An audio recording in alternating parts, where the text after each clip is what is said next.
खुलुमबाय आंनि मुङा मुस्रि सानसुमा बर' आं बाक्सा जिल्लानि सिङाव थानाय देलपारा गामिनि आं दायो दोंसे माइनाव आरज खननो आखायाव लादों।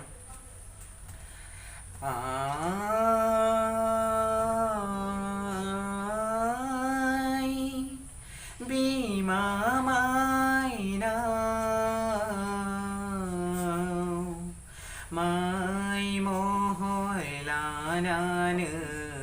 थाफै नों बाख्रियाव आबुं जानानै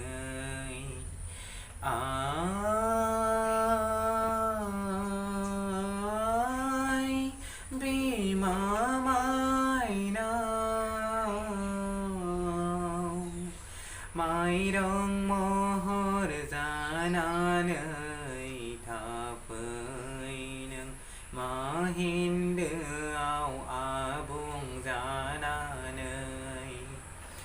आइ बिमा माइनाव माइ महर लानानै थाफै नों बाख्रियाव आबुं जानानै नोंनिनो जाहोनायाव नोंनिनो लोंहोनायाव दङ जों गोजोनै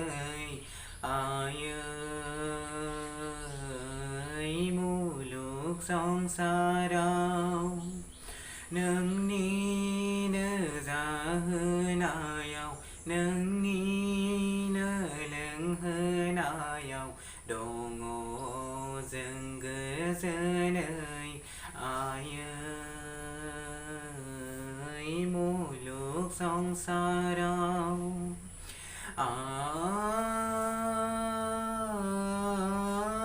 आइ बिमा माइनाव माइ महर लानानै थाफै नों बाख्रियाव आबुं जानानै बिबार जानानै सोमजिफै बिमा फिथाइ जानानै सोमजिफै बिमा माइ माइरं जानानै बिमा